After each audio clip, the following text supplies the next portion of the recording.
മുഖ്യമന്ത്രി V D സതീശനെ നിയമസഭയിൽ നേരിടാൻ പിണറായി വിജയനെ പ്രതിപക്ഷ നേതാവായി തിരഞ്ഞെടുത്തു.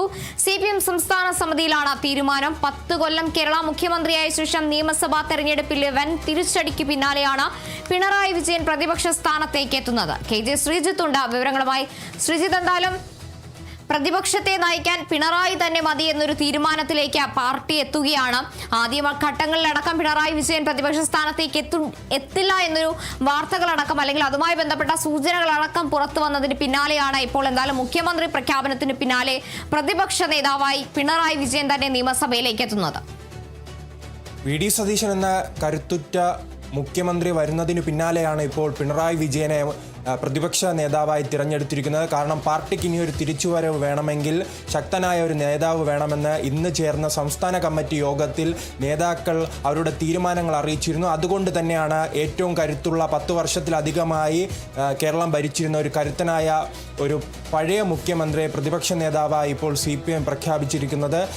എല്ലാ നേതാക്കളും ഇന്ന് ദേശീയ സെക്രട്ടറി അടക്കമുള്ള അതോടൊപ്പം തന്നെ സംസ്ഥാന സെക്രട്ടറി അടക്കമുള്ള എല്ലാ നേതാക്കളും ഈ യോഗത്തിലുണ്ടായിരുന്നു. ഈ യോഗത്തിൽ മുതിർന്ന എല്ലാ നേതാക്കളുടെ പിന്തുണയോടുകൂടി തന്നെയാണ് പിണറായി വിജയൻ ഈ പ്രതിപക്ഷ നേതാവിൻ്റെ ചുമതല ഏറ്റെടുക്കാനുള്ള തീരുമാനത്തിലേക്ക് എത്തിയിരിക്കുന്നത്. നാം മറ്റൊരു കാര്യം പരിശോധിക്കുകയാണെങ്കിൽ കഴിഞ്ഞ 5 വർഷമായി സഭയിൽ കാണുന്നതാണ് ഒരു പിണറായി വിജയൻ വി ഡി സതീശൻ പോരാട്ടം. അത് വീണ്ടും തുടരാനുള്ള സാധ്യതയാണ്. മുൻകാലങ്ങളിൽ വി ഡി സതീശൻ പ്രതിപക്ഷ നേതാവിൻ്റെ സ്ഥാനത്തിരുന്നെങ്കിൽ ഇനി കാണാൻ പോകുന്നത് ആ സ്ഥാനത്ത് പിണറായി വിജയൻ ഇരിക്കുകയും അതോടൊപ്പം തന്നെ മുഖ്യമന്ത്രി പിണറായി വിജയൻ ഇരുന്ന ആ സ്ഥലത്തേക്ക് വി ഡി സതീശൻ വരുന്നതുമാണ് കാണുന്നത്. കഴിഞ്ഞ നിയമസഭാ തെരഞ്ഞെടുപ്പിൽ തുടർച്ചയായി തന്നെ ധർമ്മടത്ത് 3 തവണ അദ്ദേഹം വിജയിച്ചു വരികയാണ്. കഴിഞ്ഞ നിയമസഭാ തെരഞ്ഞെടുപ്പിലും അദ്ദേഹം ധർമ്മടത്ത് നിന്നാണ് വിജയിച്ചത്. പക്ഷേ മുൻകാലങ്ങളിൽ നിന്ന് അപേക്ഷിച്ച് വലിയൊരു തിരിച്ചടി തന്നെയായിരുന്നു അദ്ദേഹത്തിന് ആ ധർമ്മടത്തുണ്ടായത്.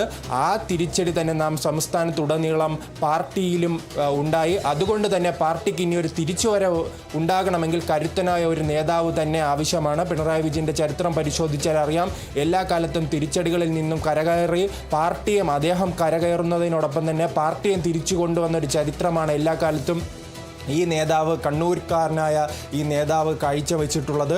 അതുകൊണ്ട് തന്നെ പാർട്ടിയും അതോടൊപ്പം തന്നെ മുതിർന്ന നേതാക്കളും വലിയ പ്രതീക്ഷയിലാണ് അദ്ദേഹത്തിന് ഈ ചുമതല നൽകിയത്.